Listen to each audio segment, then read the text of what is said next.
உம்மை விட்ட கதையும் இல்ல, நீங்க இல்லைனா நானும் இல்ல. உம்மை போல தெய்வம் இல்ல, உம்மை தவிர விருப்பம் இல்ல. உம்மை விட்ட கதையும் இல்ல, நீங்க இல்லைனா நானும் இல்ல. நன்றி சொல்ல வார்த்தையே இல்ல, இல்ல. அது நினைக்கும் போது உயிரும் எனக்கு இல்ல. நான் நடக்கும் வழியை எனக்கு காட்டியதும் நீரே, என் மீது கண்ணை வைத்து ஆலோசனை தந்தீரே. நான் நடக்கும் வழியை எனக்கு காட்டியதும் நீரே, என் மீது கண்ணை வைத்து ஆலோசனை தந்தீரே. என்னை நடக்க வைத்தீரே, கைப்பிடித்து கொண்டீரே. என்னை நடக்க வைத்தீரே, கைப்பிடித்து கொண்டீரே. நன்றி சொல்ல வார்த்தையே இல்ல, இல்ல. அது நினைக்கும் போது உயிரும் எனக்கு இல்ல. உம்மை போல தெய்வம் இல்ல, உம்மை தவிர விருப்பம் இல்ல. உம்மை விட்ட கதியும் இல்ல, நீங்க இல்லைனா நானும் இல்ல. நீங்க இல்லைனா நானும் இல்ல. குப்பையில் இருந்த என்னை உயர்த்தி வைத்தீரே, ராஜாக்களோடு என்னை அமரச் செய்தீரே. குப்பையில் இருந்த என்னை உயர்த்தி வைத்தீரே, ராஜாக்களோடு என்னை அமரச் செய்தீரே. என்னை உயர்த்தி வைத்தீரே, உயர்த்தி அழகு பார்த்தீரே. என்னை உயர்த்தி வைத்தீரே, உயர்த்தி அழகு பார்த்தீரே. நன்றி சொல்ல வார்த்தையே இல்ல, இல்ல. அத நினைக்கும் போது உயிரும் எனக்கு இல்ல. உம்மை போல தெய்வம் இல்ல, உம்மை தவிர விருப்பம் இல்ல. உம்மை விட்ட கதியும் இல்ல, நீங்க இல்லைனா நானும் இல்ல. நீங்க இல்லைனா நானும் இல்ல. ஆமென். நான் ஒன்றே மகிமைப்படுவதாக. நாங்க வார்த்தையின் வெளிச்சத்தோடு இணைந்திருக்கிறோம். வார்த்தையின் வெளிச்சத்தோடு தேவ செய்தி எடுத்து வந்திருக்கார்கள் பாஸ்டர் என்ற ராசநாயம் அவர்கள். இணைப்பிருக்கும் பாஸ்டரை அழைப்பு கொண்டு வந்து வார்த்தையின் வெளிச்சத்தோடு இணைவோம், அன்பில் நினைவோம். Praise the lord pastor. Praise the lord சுபாலங்கோ. பிரைஸ் தி லார்ட் நேயர்களே. Praise the lord pastor. கர்த்தராகிய இயேசு கிறிஸ்துவின் நாமத்தினாலே சங்க வானொலி கூடாக நித்திய வெளிச்சத்தின் நேரத்தில் வார்த்தையின் வெளிச்சத்தின் பகுதியில் உங்களை நான் வாழ்த்தி வரவேற்கிறேன். எடுத்து வாருங்கள், வெளிச்சத்தை காண ஆவலாயிருக்கின்றோம். ஆமென். நாங்கள் இன்றைக்கு தியானிக்கிற வசனம் 2 சாமுவேல் 22ஆம் அதிகாரம் 33வது வசனம். தேவன் எனக்கு பலத்த அரணானவர், அவரின் வழியை செவ்வாய்ப்படுத்துகிறவர். நாங்கள் ஒரு ஜெபத்துடன் ஆரம்பிப்போம். கிருபையும் இரக்கமும் பரிசுத்தமும் நிறைந்த எங்கள் அன்பு தகப்பனே, உடைய ஒரே புராண குமாரனாகிய இயேசு கிறிஸ்துவ சிலுவையில எங்களுக்காக, மனுக்குலத்தின் பாவங்களுக்காக சிலுவையில இரத்தம் சிந்தி மரிக்க வைத்து 3ஆம் நாள் உயிர் தெழுந்து இன்றைக்கு உடைய பரிசுத்த ஆவியை தந்து எங்களுடைய கோளனால வழிகளை செவ்வாய்ப்படுத்துகிற தெய்வமே, நன்றியோடு துதிக்கிறோம், தோத்தரிக்கிறோம், வாழ்த்துகிறோம், வணங்குகிறோம், ஆராதிக்கிறோம். உண்மையோடும் ஆவியோடும் உம்மை தொழுது கொள்கிறோம். கேட்கிற இணைந்திருக்கிற ஒவ்வொருவருடைய இருதயங்களிலேயும் உணர்வுள்ள இருதயத்தை கொடுக்கப்படியாக, கேட்கிற காதுகளை கொடுக்கப்படியாக, அவருடைய வழிகளை பரிசுத்த ஆவியானவர் இந்த நேரத்தில் செவ்வாய்ப்படுத்தபடியாக, கோணலான மாறுபாடான வழிகளை விட்டு இயேசுதான் ஒரே வழியும் சத்தியமும் ஜீவனும் என்பதை ஒவ்வொரு மக்களும் அறிந்து கொள்ள கிருபை செய்வீராக. என்னுடைய வார்த்தைகளும் இருதயத்தின் தியானங்களும் எப்பொழுதும் பிரியமாக இருக்க நீர் அவர்களோடு இடைப்பட்டு ஒவ்வொருவரையும் இழுத்துக் கொள்ளும். கடைசி நாட்களில் நான் மாம்சமான யாவர் மேலும் என் ஆவியை ஊற்றுவேன்.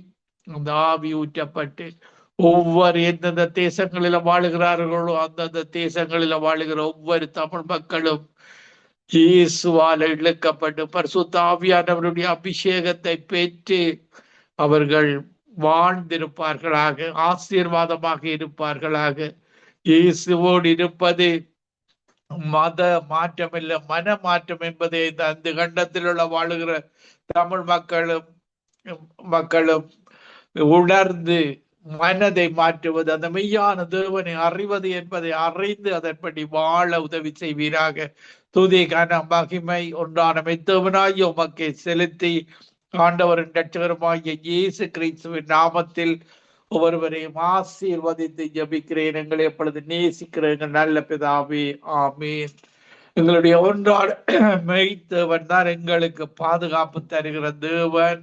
அவர் ஏஞ்சல்ஸை அனுப்பி நாங்கள் அவரிடத்தில் அழைக்கும் பொழுது அவர் தம்முடைய தூதர்களை அனுப்பி எங்களுக்கு பாதுகாப்பு தருகிறவனாக இருக்கிறார். பாருங்கள், இந்த வான மண்டலத்தில் உள்ள துன்மார்க்க ஆவிகள் இந்த வான மண்டலங்கள்ல செயற்படுகிறது. மாம்சத்தோடும் இரத்தத்தோடும் அல்ல, துரைத்தனங்களோடும் அதிகாரங்களோடும் வான மண்டலத்தில் உள்ள பொல்லாத ஆவிகளின் சேனைகளோடும் நமக்கு போராட்டம் உண்டு.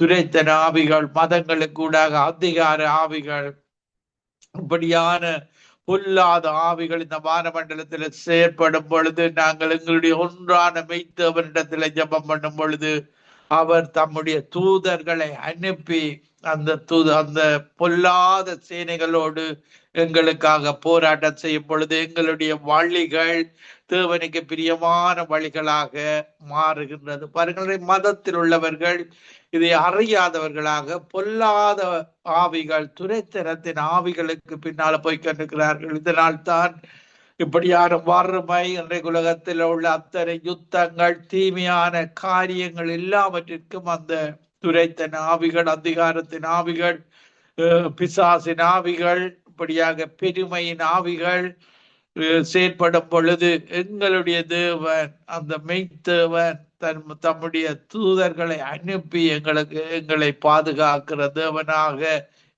இருக்கிறார். எங்களுடைய வழிகளை செவ்வாய் பண்ணுகிற தேவனாக இருக்கிறார். ஆதலால தான் அவருடைய பரிசுத்த ஆவியினால நாங்கள் பலன் பெற்று வாழ வேண்டும். பாருங்கள், நாங்கள் அபிஷேகம் பெற்றவர்கள் ஒவ்வொருவரும் தேவனுடைய ஆவியை பெற்றவர்கள். ஆவி இல்லாதவன் தேவனுடையவன் அல்ல. அவரிடத்திலே பரிசுத்த ஆவியை பெற்றுக் கொள்ளும் பொழுது உங்களுடைய பெயர் ஜீவ புஸ்தகத்தில் எழுதப்படுகிறது. பரலோக பிரஜையாக உங்களுடைய பிரபு சர்டிபிகேட் பதியப்படுகிறது. பரலோக பிரஜை, சிட்டிசன்ஷிப். இந்த உலகத்துல நீங்கள் எந்த நாட்டுல வாழ்ந்தாலும் இம்மைக்கு பின்பு நீங்க போகிற இடம் ஹெவன்லி சிட்டிசன்ஷிப்பை எடுத்துக்கொள்ள வேண்டும். இதற்காக தான் பரிசுத்த ஆவியானவரை நீங்கள் பெற்றுக்கொள்ள வேண்டும், ரட்சிக்கப்பட வேண்டும். இயேசு கொடுக்கப்பட்ட ஒரே ஒரு நாமம் ஆண்டவராகிய இயேசு கிறிஸ்துவுடைய நாமம்.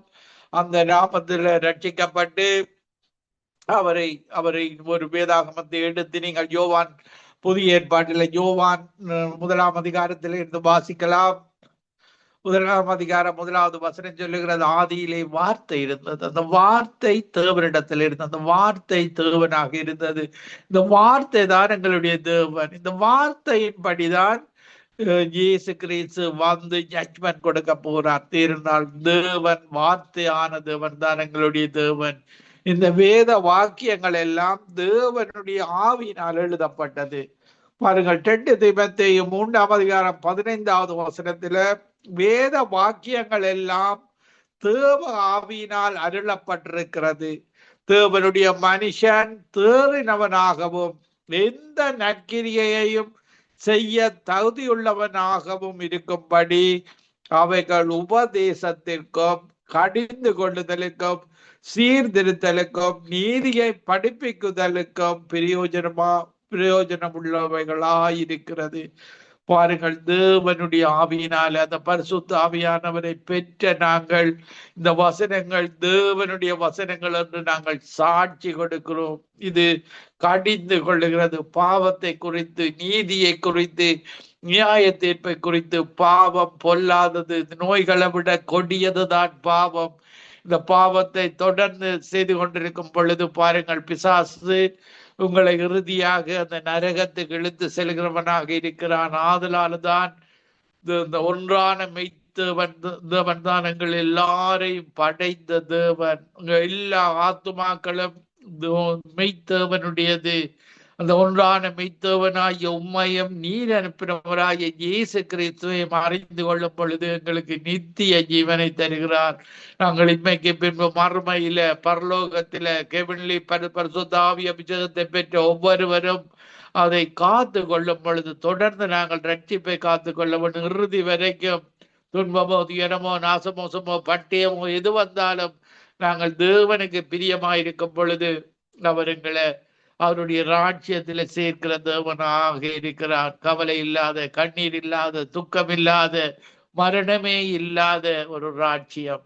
அவர் எங்களுடைய தேவைகளை சந்திக்கிற தேவன். ஆவியாக இந்த சரீரமானது மண்ணிலிருந்து உருவாக்கப்பட்டது, மண்ணுக்கே போகிறது. எங்களுடைய ஆவியும் ஆத்துமாவும் எங்களை படைத்த அந்த ஒன்றான மெய்த்தேவனிடத்துல போகிறது. அவர் எங்களுக்கு ஒரு புதிய சரீரத்தை தந்து அவரோட நித்தியமாக வாழுகிற வாழ்க்கையை அவர் தருகிற தேவனாக இருக்கிறார். இதற்காகத்தான் உலகத்தில இந்த கண்டங்களில நீங்கள் வாழ்ந்தாலும், எந்த மதத்தில வாழ்ந்தாலும் இயேசுவை இரட்சகராக ஏற்றுக்கொள்ள வேண்டும். 2 இடங்களில நீங்கள் கால்களை வைக்க கூடாது. ஒரு பக்கத்துல மதத்திலேயும் மறுபக்கத்துல இயேசுவிலேயும் காலை வைக்க கூடாது. அறியாத காலங்களிலே இப்படி செய்திருக்கலாம். இன்றிலிருந்து நீங்கள் மனம் திரும்பிக் கொள்ள வேண்டும். நான் ஆராதிப்பது ஒன்றான மெய்த்தேவன். அவர் உயிருள்ள தேவன். மரித்து உயிர் தெழுந்து இன்றைக்கு உயிரோடு இருக்கிற ஒரே ஒரு தெய்வம் ஆண்டவராகிய இயேசு கிறிஸ்து என்பதை நீங்கள் 5 கண்டத்தில் உள்ள மக்களும் அறிந்து கொள்ள வேண்டும். Alive alive alive forevermore alive. Jesus மட்டும்தான் உயிர் உள்ளவராக இருக்கிறார். பாருங்கள், மதங்களில பார்த்தீர்களாக இருந்தால் புத்தர் இறந்து விட்டார். பாருங்கள், முகமது இறந்து இன்றைக்கு நரகத்தில வேதனைப்பட்டு கொண்டிருக்கிறார். இப்படியாக இதுல கரை கிருஷ்ணா மரித்து போய்விட்டார். அவர் உயிர் தள்ளவில்லை. இப்படியானவர் பாருங்கள். மற்றும் மதங்களில் இருக்கிற எல்லாருமே மரித்து மண்ணோடு மண்ணாக போய்விட்டார்கள்.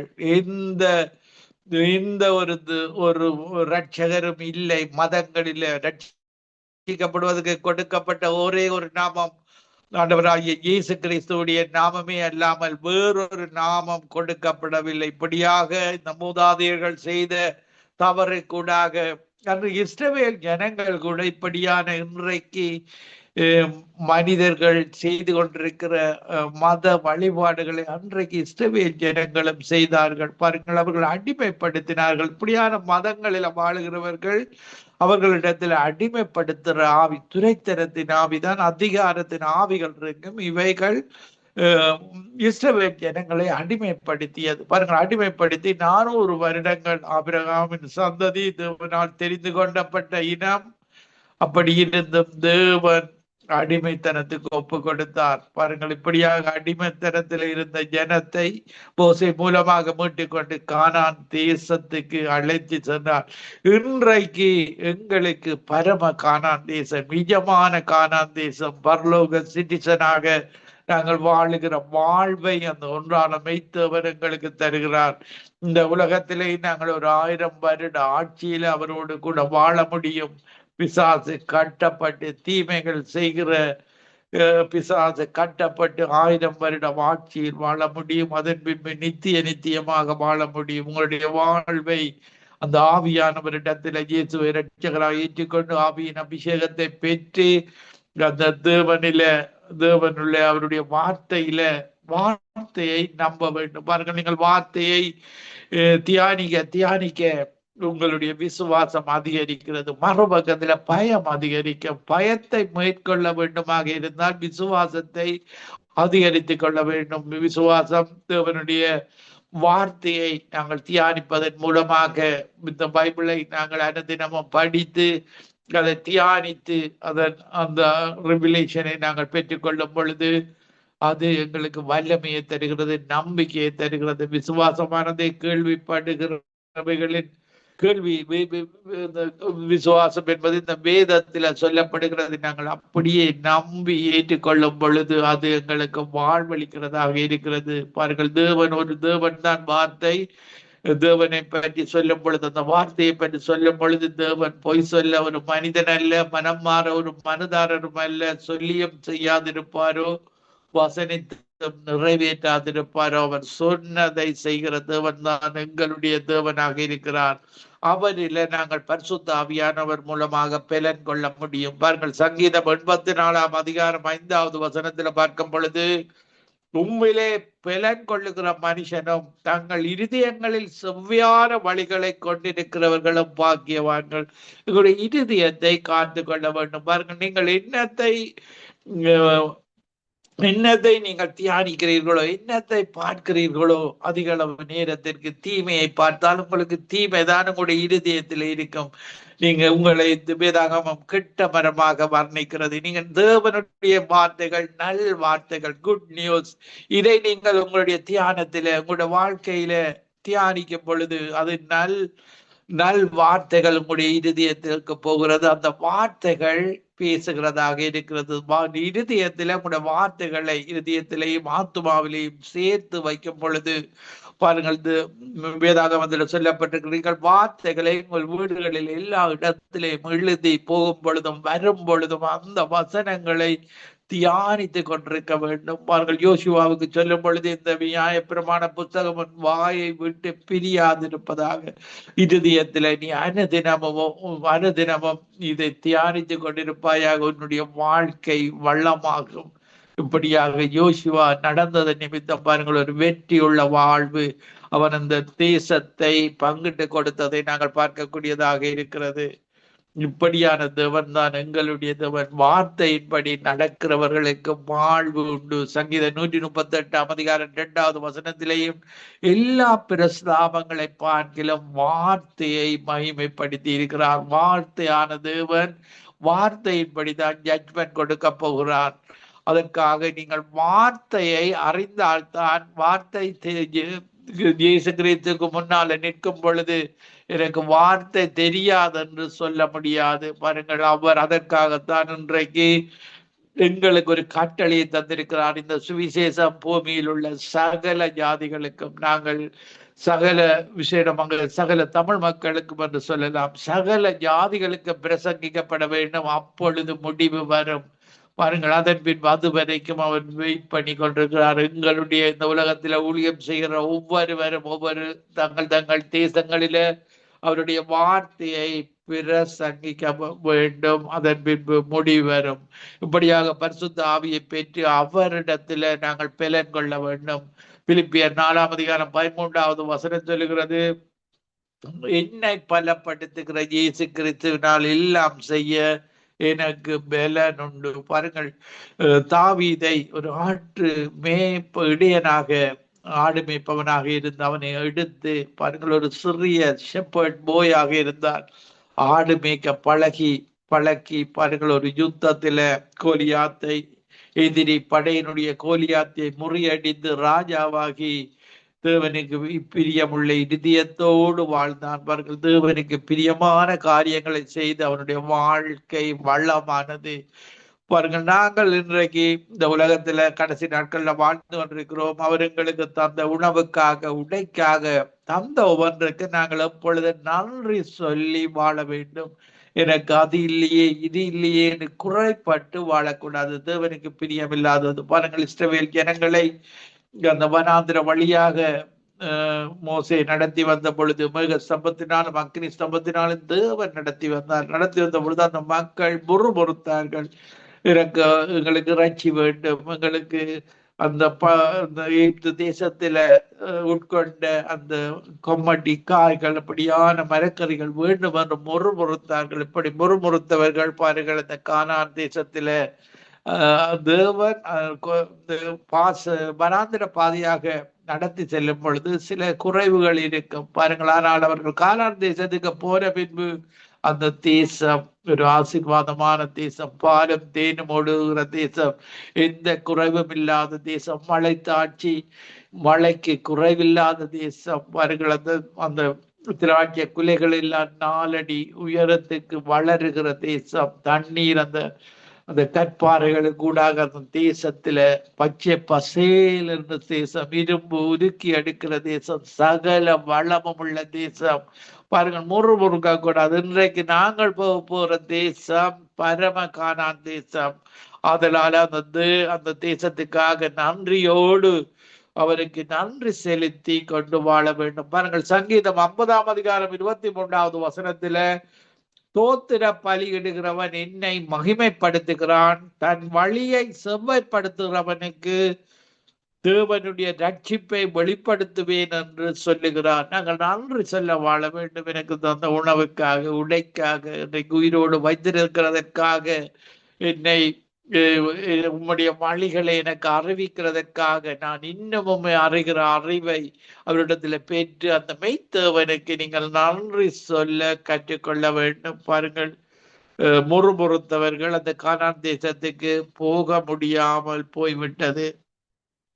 மாற்கு 1ஆம் அதிகாரம் 3வது வசனத்திலே, கர்த்தருக்கு வழியை ஆயத்தப்படுத்துங்கள், அவருக்கு பாதைகளை செவ்வை பண்ணுங்கள் என்று வனாந்தரத்திலே கூப்பிடுகிறவனுடைய சத்தம் உண்டாகும் என்று தீர்க்க தரிசன ஆகமங்களில் எழுதியிருக்கிற பிரகாரமாய் யோவான் வனாந்தரத்திலே ஞானஸ்தானம் கொடுத்து பாவ மன்னிப்பு கண்டு மனம் திரும்புதலுக்கு ஏற்ற ஞானஸ்தானத்தை குறித்து பிரசங்கம் பண்ணி கொண்டிருந்தான். பாருங்கள், இயேசு முதலாவது முறை அவர் ஊழியத்தை ஆரம்பிக்கும் பொழுது யோவான் ஸ்நானகன் அவருடைய வழியை செவ்வைப்படுத்தினார். பாருங்கள், மனம் திரும்புங்கள், யோவான் ஸ்நானகன் மனம் திரும்புங்கள், பரலோக ராஜ்யம் சமீபத்திருக்கிறது, பாவத்தில இருந்து மனம் திரும்புங்கள். இன்றைக்கு இந்த உலகத்துல எங்களுடைய ஒன்றான மெய்த்தேவனுக்கும் மனிதருக்கு உள்ள பிரிவு பாருங்கள். நாங்கள் ஏசாயா 59ஆம் அதிகாரம் 1வது 2வது வசனத்துல பார்க்கும் பொழுது, தேவன் பரலோகத்தில் இருக்கிறார், தேவனுக்கும் மனிதனுக்கும் உள்ள பிரிவினையாக ஒரு தடுப்பு சுவர் இருக்கிறது.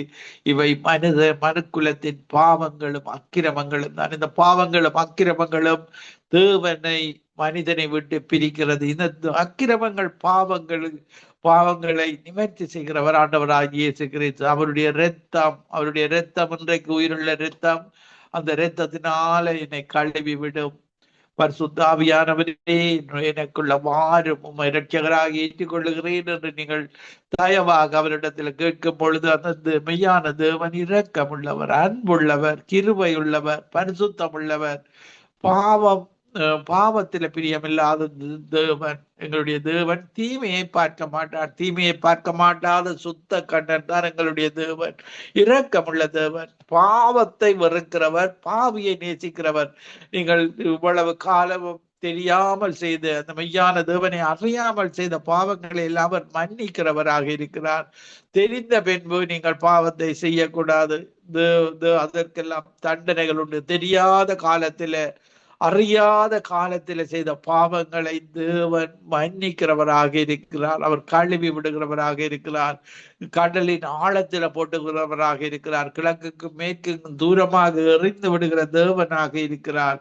இப்படியாக யோவான் ஸ்நானகன் இயேசுடைய ஊழியத்தில வருகையை எடுத்து கூறியதை நாங்கள் பார்க்கக்கூடியதாக இருக்கிறது. அவருடைய 2வது வருகைக்கு நாங்கள் ஒவ்வொருவரும், இந்த கடைசி காலத்தில் ஊழியம் செய்கிற ஒவ்வொருவரும் அவருடைய ராஜாவாக வரப்போகிறார். இம்முறை வரும் பொழுது அவர் ஜட்ஜ்மெண்ட் கொடுக்க போகிறார். எங்களுடைய 5 கண்டங்களையும் ஜட்ஜ்மெண்ட் கொடுப்பதற்காக இந்த உலகத்தில் வாழுகிற மக்கள், அவருடைய வருகை வரைக்கும் வாழ்கிற மக்களுக்கு அவர் ஜட்ஜ்மெண்ட் கொடுக்க போகிறார். அந்த ராஜாவை வரவேற்க நாங்கள் ஆயத்தப்பட வேண்டும். ஆயத்தப்பட்ட நிலையில இருக்க வேண்டும். பாருங்கள், இப்படி பாவ மன்னிப்பை யோவான் ஸ்நானகன் கொடுத்து அந்த முழுக்கு ஞானஸ்தானத்தை செய்தாரோ, அதே போல இந்த கடைசி காலத்திலேயும் மக்கள் மனம் திரும்பி அந்த தேவனிடத்தில், அந்த ஒன்றான மெய்த்தேவனிடத்தில் வர வேண்டும். லூக்கா 3ஆம் அதிகாரம் 4வது வசனத்துல, பள்ளங்கள் எல்லாம் நிரப்பப்படும், சகல மலைகளும் குன்றுகளும் தாழ்த்தப்படும், கோணலானவைகள் செவ்வையாகும், கரடானவைகள் சமமாகும். இப்படியாக பள்ளங்கள் எல்லாம் நிரப்பப்பட்டு மலைகள் இறக்கப்பட்டு பாருங்கள் எல்லாம் ஈக்குவலான நிலைக்கு வர வேண்டும். மாம்சமான யாவரும் தேவனுடைய ரட்சிப்பை காண்பார்கள். நீங்கள் சரீரத்தில் உள்ள அனைவரும் தேவனுடைய ரட்சிப்பை காண்பார்கள் என்று வனாந்திரத்திலே கூப்பிடுகிறவனுடைய சத்தம் உண்டாகும் என்று ஏசாயா தீர்க்கதரிசியின் ஆகமத்தில் எழுதியிருக்கிற பிரகாரம் இப்படியாக ஏசாயாவில் எழுதப்பட்டு இருக்கிறதை நாங்கள் பார்க்கக்கூடியதாக இருக்கிறது. பாருங்கள், எங்களுடைய தேவன் சமுத்திரத்தை இரண்டாக பிரித்து வழிகளை ஏற்படுத்துகிற தேவனாக இருக்கிறார். வழி இல்லாத இடங்களில பாருங்கள், மோசே அந்த கோலினூடாக, தேவனுடைய கோலினூடாக அந்த சமுத்திரத்தை இரண்டாக பிளந்து வழி ஏற்படுத்தினதை நாங்கள் பார்க்கக்கூடியதாக இருக்கிறது. ஏசாயா 51 அதிகாரம் 10வது வசனத்தில, ஏசாயா 51 அதிகாரம் 10வது வசனத்தில, மகா ஆழத்தின் தண்ணீர்களாகிய சமுத்திரத்தை வற்றி போக பண்ணினதும் மீட்கப்பட்டவர்கள் கடந்து போக கடலின் பள்ளங்களை வழியாக்கினதும் நீ தான் அல்லவா. எங்களுடைய தேவன் இப்படித்தான் செய்வார். வழி இல்லாத இடங்களில வழியை உருவாக்கி கொடுக்கிறவர் தேவன். பாருங்கள், ஆகார் என்ற தண்ணீர் துறவை கொடுத்த தேவன் இன்றைக்கு அரேபியா தேசத்தில் இருக்கிறது. அந்த அவர் மெக்காவுக்கு போகிற மக்கள் குடிக்கிற தண்ணீர் அந்த ஆகாருக்கு எங்களுடைய ஒன்றான மெய்த்தவன் கொடுத்த துறவாக இருக்கிறது. அப்படியே கர்த்தரால் மீட்கப்படுகிற, இப்படி நீங்கள் இயேசு கிறிஸ்துவோடு வருந்தும் பொழுது நித்திய மகிழ்ச்சியோடு தேவனோடு நித்தியமாக வாழுகிற மகிழ்ச்சியை தருகிறவராக இருக்கிறார். ஏசாயா 51 அதிகாரம் 11வது வசனத்திலேயும் அப்படியே கர்த்தரால் மீட்கப்பட்டவர்கள் ஆனந்த களிப்புடன் பாடி, களிப்பு ஒரு களிப்பில் ஆனந்த களிப்புடன் பாடி சீயோனுக்கு திரும்பி வருவார்கள். அவருடைய பட்டணம் தான் சீயோன். இன்றைக்கு எருசலேமில் சீயோன் இருக்கிறது. அதே போல எங்களுடைய அவருடைய ராஜ்யத்தில எருசலேமின் தலைநகரம் சீயோனாக இருக்கிறது.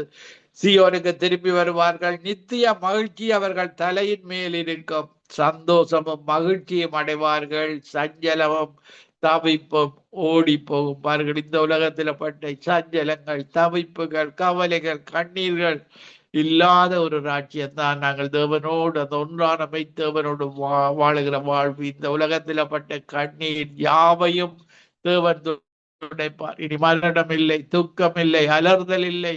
இந்த உலகத்தில் பட்ட அத்தனைகளும் ஒழிந்து போகும் என்று அவர் எங்களுக்கு கூறியிருக்கிறார். பாருங்கள், இப்படியான தேவன் தான் எங்களுடைய தேவன். நாங்கள் சங்கீதம் 107 அதிகாரம் 6வது வசனத்திலே பார்க்கும் பொழுது, சங்கீதம் 107:6 தங்கள் ஆபத்திலே கர்த்தரை நோக்கி கூப்பிட்டார்கள், அவர்கள் இக்கட்டுகளில் இருந்து அவர்களை விடுவித்தார்.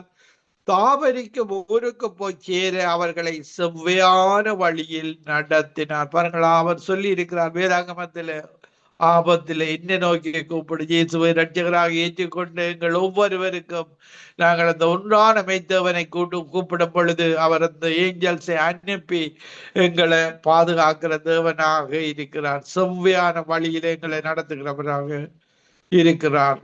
நாங்கள் சங்கீதம் 18 அதிகாரம் 32வது வசனத்திலேயும் பார்க்கும் பொழுது, என்னை பலத்தால் இடைக்கட்டி என் வழியை செவ்வைப்படுத்துகிறவர் தேவனே. பாருங்கள், பலத்தை தருவார். பரிசுத்த ஆவியானவர் என் பலத்தை தந்து என்னை செவ்வையான வழியில, பாருங்கள், பாவங்கள் செய்யாதபடி, சாபங்கள் செய்யாதபடி பரிசுத்த ஆவியானவரின் பலத்தில நாங்கள் வளரக்கூடியதாக இருக்கிறது. அவர் உதவி செய்கிறவராக இருக்கிறார். சங்கீதம் 18:33 அவர் என் கால்களை மான்களுடைய கால்களை போல ஆக்கி என்னுடைய உயர் ஸ்தலங்களில் என்னை நிறுத்துகிறார். நாங்கள் நீதிமொழிகள் 2 அதிகாரம் 21வது வசனத்திலே பார்க்கும் பொழுது, செவ்வையானவர்கள் பூமியிலே வாசம் பண்ணுவார்கள், உத்தமர்கள் அதிலே தங்கியிருப்பார்கள். செம்மையானவர்கள் தான் இந்த பூமியில வாழுவார்கள் என்று சொல்லப்படுகிறது. கொலோசியர் 4 அதிகாரம் 1வது வசனத்திலேயும், எஜமான்களே உங்களுக்கும் பரலோகத்தில் எஜமான் இருக்கிறார் என்று அறிந்து வேலைக்காரருக்கு நீதியும் செவ்வையுமானதை செய்யுங்கள். இந்த உலகத்துல நீதியும் செவ்வையுமானதை நாங்கள் செய்ய வேண்டும். பாருங்கள், எங்களுக்கு எங்களை எங்களுக்கு ஜட்ஜ்மெண்ட் தருகிறவர், எங்களுடைய ஒன்றானமைத்தவர், இந்த பூமியில் உள்ள எல்லாருக்கும் ஜட்ஜ்மெண்ட் கொடுக்கிறவர். ஆதலால் செம்மையாக நாங்கள் நடக்க வேண்டும். நீதிமொழிகள் 11ஆம் அதிகாரம் 3வது வசனத்திலேயும் செம்மையானவர்களுடைய உத்தமம் அவர்களை நடத்தும், துரோகிகளின் மாறுபாடோ அவர்களை பாழாக்கும். இப்படியான தேவன் தான் எங்களுடைய தேவனாக இருக்கிறார். நான் ஒரு சிறிய பாடலை பாடி உங்களுக்காக ஜெபிக்கிறேன். ஹல்லேலூயா. Thank you Jesus. Thank you Jesus. பள்ளங்கள் எல்லாம் நிரம்பிட வேண்டும், மலைகள் குன்றுகள் தகர்ந்திட வேண்டும், கோணலானவை நேராகணும், கரடானவை சமமாகணும். ராஜா வருகிறார், ஆயத்தமாவோ, இயேசு வருகிறார், எதிர்கொண்டு செல்வோம். பள்ளங்கள் எல்லாம் நிரம்பிட வேண்டும், மலைகள் குன்றுகள் தகர்ந்திட வேண்டும், கோணலானவை நேராகணும், கரடானவை சமமாகணும். நல்ல கனி கொடா மரங்கள் எல்லாம் வெட்டுண்டு அக்கினியில் போடப்படும். ராஜா வருகிறார், ஆயத்தமாவோ, இயேசு வருகிறார், எதிர்கொண்டு செல்வோம். கோதுமையை பிரித்து களஞ்சியத்தில் சேர்த்து பதரையோ அக்கினியில் சுட்டரிப்பாரே. ராஜா வருகிறார், ஆயத்தமாமோ, இயேசு வருகிறார், எதிர்கொண்டு செல்வோம். அந்நாளில் வானம் வெந்து அழியும், பூமி எல்லாம் எரிந்து உருகி போகும். ராஜா வருகிறார், ஆயத்தமாவோ, இயேசு வருகிறார், எதிர்கொண்டு செல்வோம். ஆண்டவரே, உம்முடைய வருகைக்காக ஆண்டவரே நல்ல கனி கொடுக்கிற மரங்களாக எங்கள் ஒவ்வொருவரையும் மாற்றும்படியாக நீங்கள் கேளுங்கள். இயேசுவிடத்திலே நல்ல மரமாக நல்ல கனி கொடுக்க, துன்மார்க்கத்துல வளராதபடி இயேசுவே எனக்கு உதவி செய்ய, பரிசுத்த ஆவியானவரே உதவி செய்யும் என்று கேளுங்க. நான் ஜெபிக்கிறேன். கிருபையும் இரக்கமும் பரிசுத்தமும் நிறைந்த எங்கள் அன்பு தகப்பனே, யார் யார் தங்களுடைய இருதயத்துல உம்மை நேசிக்கிறார்களோ, உம்மிடத்துல வேண்டுதல் செய்கிறார்களோ, அவர்களையும் இந்த இணைப்பில் இணைந்திருக்கிற ஒவ்வொருவரையும் உடைய அபிஷேகத்தினால இந்த நேரத்தில் நிரப்பும்படியாக, அவர்களுடைய குற்றக்குறைகள் பாவங்களை சிலுவையில சிந்தி இறந்ததினால இந்த நேரத்துல கழுவி பரிசுத்தப்படுத்தி உடைய அபிஷேகம் இயேசுவின் நாமத்தில் இறங்குவதாக. உச்சத்தில இருந்து உள்ளங்கால் வரைக்கும் உம்முடைய அபிஷேகம், பரிசுத்தப்படுத்துகிற அபிஷேகம், பரிசுத்த பரலோகத்திலே அனுப்பப்பட்ட பரிசுத்த ஆவியானவர் ஒவ்வொரு இடத்தில், எந்தெந்த நாடுகளில் எந்தெந்த இடத்துல இருக்கிறார்கள், அவர்கள் ஒவ்வொரு பேர் மேலும் இயேசுவின் நாமத்தில் இறங்குவதாக. கணக்கால் அளவு போதாது, முழங்கால் அளவு போதாது, நீச்சல் ஆழத்தில் அப்படி அபிஷேக நிறைவினால நல்ல கனிகளை கொடுக்கிறவர்களாக எங்கள் ஒவ்வொருவரை மாற்றும். உமக்கு பிரியமாக எங்களுடைய வழிகள் செவ்வையான வழிகளாக, உமக்கு பிரியமான வழிகளாக எங்கள் ஒவ்வொருவருடைய வழிகளை மாற்றும். பரிசுத்த ஆவியானவரே, ஒவ்வொருவரோடு நிர்ணயப்பட்டதற்காக நன்றி. உணர்வுள்ள இருதயத்தை கொடுத்ததற்காக நன்றி. கேட்கிற காதுகளை கொடுத்ததற்காக நன்றி. உம்முடைய வசனத்தை என் மகிமைப்படுத்தினதற்காக நன்றி. ஒருவரோயும் உள்ளத்துக் கொள்ளும் துதி கன மகிமை ஒன்றானமைத்தவனாய் உமக்கே செலுத்தி ஆண்டவர் நிச்சயமாய் இயேசு கிறிஸ்துவின் நாமத்தில் ஒருவரையும் ஆசீர்வதித்து ஜெபிக்கிறேன். எங்களை எப்பொழுது நேசிக்கிற நல்ல பிதாவே. ஆமீன், ஆமீன், ஆமீன்.